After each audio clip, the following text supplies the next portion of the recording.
Good day. For today's topic, we will be talking about the application of age, mixture, and time. For the application of mixture, what is mixture problem?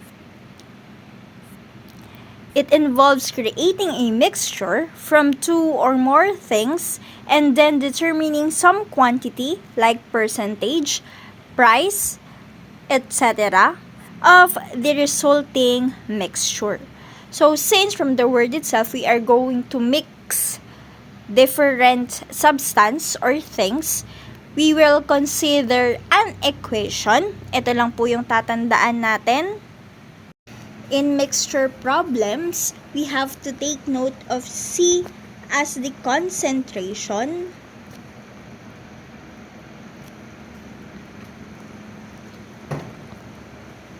and V for the volume.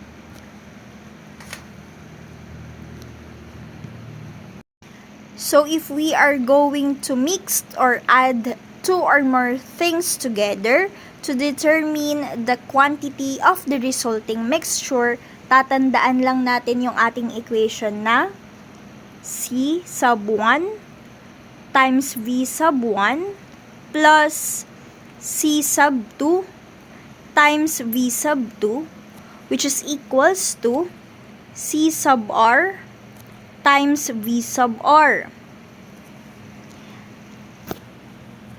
The left side of this equation depends upon kung ilan yung ating imimix or ipaga-add na mixture. C sub 1 means the concentration of the first thing. V sub 1 is the volume of that first thing. C sub 2 is the concentration of the second thing. V sub 2 is the volume of the second thing. C sub R means the concentration of the resulting mixture. V sub R means the volume of the resulting mixture. So if we are going to subtract something from a mixture, we have to take note of this equation. We will be having C sub 1 times V sub 1 minus C sub 2 times V sub 2, which is equals to C sub R times V sub R. Again, since this is subtracting, we will be using the difference. For mixture problem examples, problem 1, his has 30 liters of a 50% of vinegar solution. How much vinegar should he add to make it a 55% solution? Based on the problem, if tatagalugin natin siya, si Hayes daw originally ay merong 30 liters na naglalaman ng 50% na vinegar solution. Ang tinatanong ni problem ay gaano pa kaya kadaming vinegar ang kailangan niyang idagdag para magkaroon ng resulting mixture na 55% solution. Para mas madali nating magawan ng equation yung ating problem, mas maganda kung gagawa natin muna siya ng illustration. So I have here the first cylinder na naglalaman ng unang solusyon, which is yun yung meron ngayon si Hayes. Ang tinatanong ngayon, kung gaano karami pang vinegar yung kailangan nating idagdag para makabuo ng 55% solution. So, yung idadagdag natin ngayon doon sa original na hawak ni Hayes ay ilalagay muna natin dito sa cylinder na to.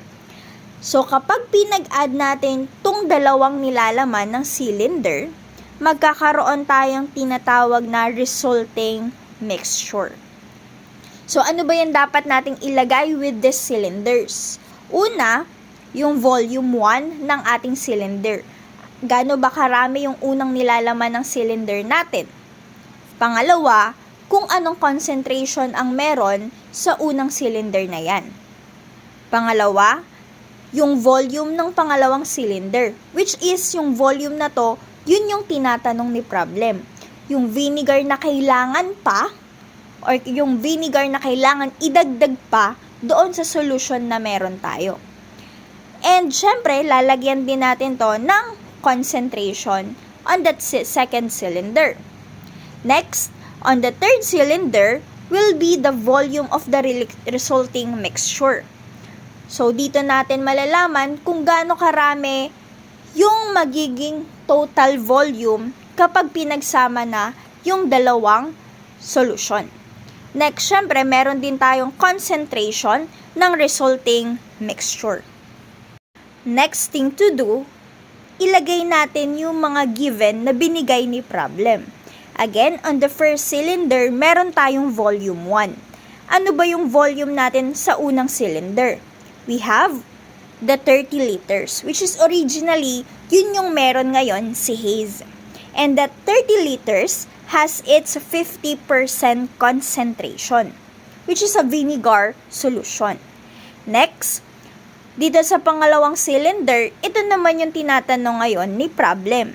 Kung gaano karaming vinegar pa yung kailangan ni Haze na idagdag. So, ibig sabihin, unknown pa yung ating V sub 2.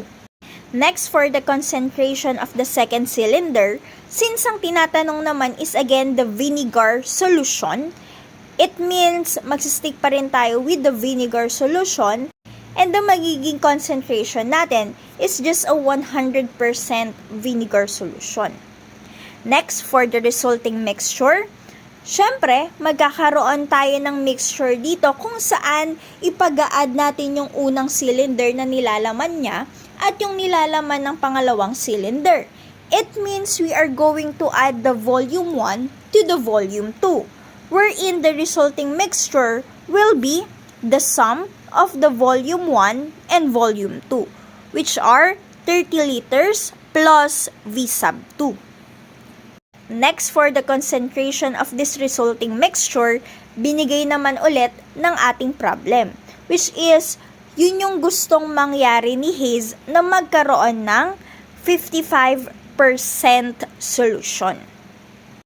Okay, let's try to solve this problem. Again, as you can see, our operation is addition. It means ang gagamitin natin will be the first equation. And dahil meron lang naman tayong dalawang mixture or dalawang solution na ipagmimix, ibig sabihin meron lang tayong sub 1 at sub 2. The equation will be C sub 1 times V sub 1 plus C sub 2 times V sub 2 is equals to C sub R times V sub R. Substituting the values, ano ba ang C sub 1 natin?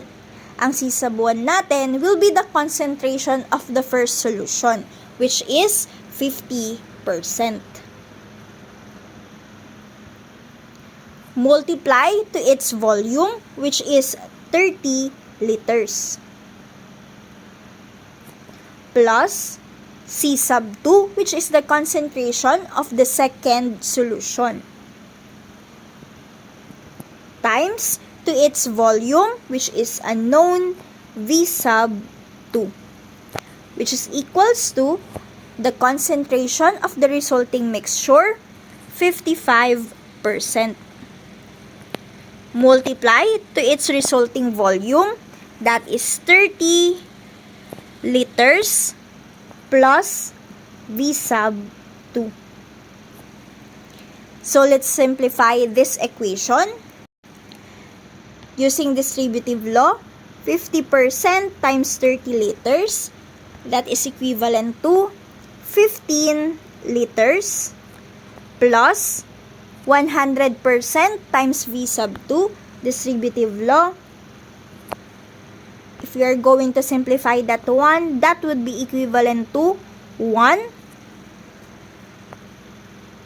times V sub 2, which is equals to, again, using distributive law, 55% times 30, we will be having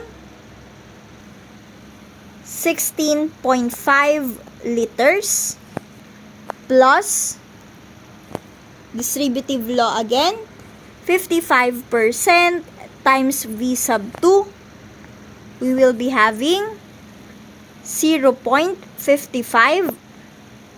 times V sub 2.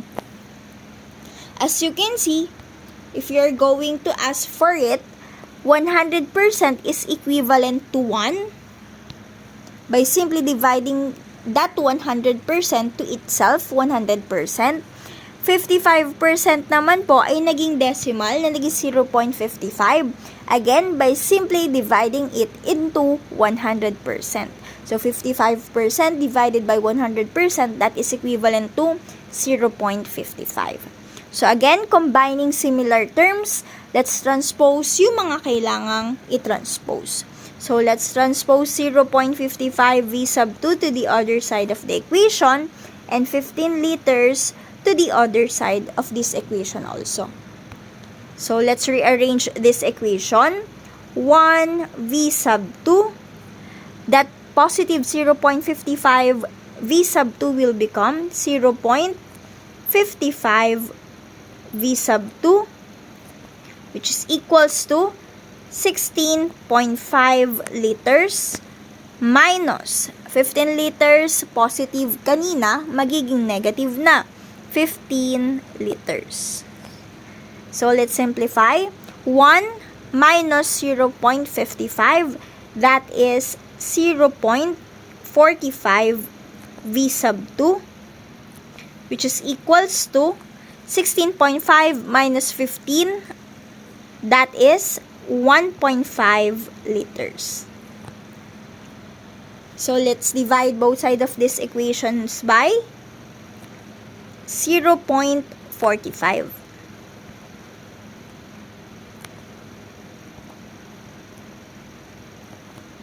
We can cancel out 0.45 and the value of V sub 2 is equals to 3.33 liters. So, that is our final answer.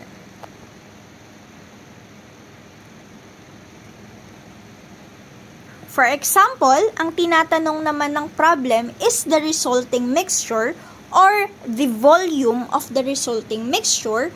We could use the formula. Volume of the resulting mixture is equals to 30 liters plus V sub 2, which is equals to 30 liters plus the value of V sub 2 is 3.33 liters, which is equals to the resulting volume will be 33.33 liters. In case lang man natanungin. Another problem, problem number 2, Juan has 50 liters of a 20% of salt solution. How much water should he evaporate to make it a 30% salt solution? Para mas maintindihan natin, try nating Tagalogin. So, si Juan daw originally ay mayroong 50 liters na naglalaman ng 20% na salt solution. Ang tinatanong ni problem, gaano daw kaya karaming tubig ang kailangan nating ibawas or simply i-evaporate para maging 30% salt solution. So, kung mapapansin natin, ang binigay na givens are in salt solution na concentration. Pero ang tinatanong ay water. Again, bumuo muna tayo ng ating illustration. This is the first cylinder na naglalaman ng unang solution na meron si Juan. Ano kaya ang gagamitin nating operation this time? Is it addition or subtraction? This is going to be subtraction. Kasi kung mapapansin natin, meron tayong keyword na evaporate. So, parang iibahin natin yung phase ng ating substance. There is a change of substance phase. That means magbabawas tayo. In that case, yung ibabawas natin, dito natin ilalagay sa second cylinder. And again, that would be equals. And the third cylinder will be the resulting mixture. For the first cylinder, we have again the volume 1 and the concentration 1. For the second cylinder, we have also the volume 2 and the concentration 2. For the third cylinder, this will be the resulting mixture, kaya magkakaroon tayo ng resulting volume and the concentration of the resulting mixture. So, try nating i-analyze si problem. Ano kaya yung magiging V sub 1 natin at C sub 1? Ano naman kaya ang magiging V sub 2 natin at C sub 2? And also, ano kaya yung magiging V sub R and C sub R natin? Okay, ilagay na natin yung mga given natin sa ating mga cylinders. For the first volume or the volume of the first cylinder, binigay naman ni problem which is the 50 liters. At meron itong 20% salt solution. Then, for the second cylinder, kung mapapansin natin, ito na ulit yung tinatanong ni problem. Gaano daw karaming tubig yung kailangan nating i-evaporate? That means unknown yung ating V sub 2. And its concentration will be still 100%. Then for the resulting mixture, the volume of the resulting mixture will be, again, from the first volume and the second volume of those cylinders. So, since subtraction na yung ating operation, ibig sabihin, magiging subtraction na din yung operation natin sa resulting mixture. So, initially, meron tayong 50 liters, babawasan natin ng volume 2 at yun na yung magiging resulting mixture. And the equation will be 50 liters minus V sub 2. Then for its concentration, binigay rin naman ni problem which is 30% solution. Okay, let's try to solve this problem. Again, the equation to be used since this is subtraction, C sub 1 times V sub 1 minus C sub 2 times V sub 2 which is equals to C sub R times V sub R. For clarification, again, ang tinatanong po ay water. Pero ang mga binanggit na concentration are all salt solution. So since ang 20% is a salt solution, at dahil water ang tinatanong, from 100% we are going to subtract that 20% to get the C sub 1. Again, in order to get the C sub 1, dahil wala naman tayong water dito na binanggit, kundi salt solution lang, we need to get it by subtracting 100% minus the given salt solution concentration na 20%, which is equals to 80%. Dahil po water ang tinatanong, dapat i-consider natin ang concentration ni water at hindi ang concentration ni salt. Next, we need to get also the concentration of the resulting mixture, which is the C sub R, which is equals to 100% minus the given 30%, which is equals to 70%. It means 30% ng solution na yon is a salt solution. Dahil po water ang tinatanong, we need to get the concentration of the water. Let's try to substitute the values. Again, our C sub 1 is 80% times to its volume 50 liters minus the concentration 2 which is 100% times the unknown volume 2 which is equals to the resulting concentration and volume, that is 70% times the resulting volume 50 liters minus V sub 2.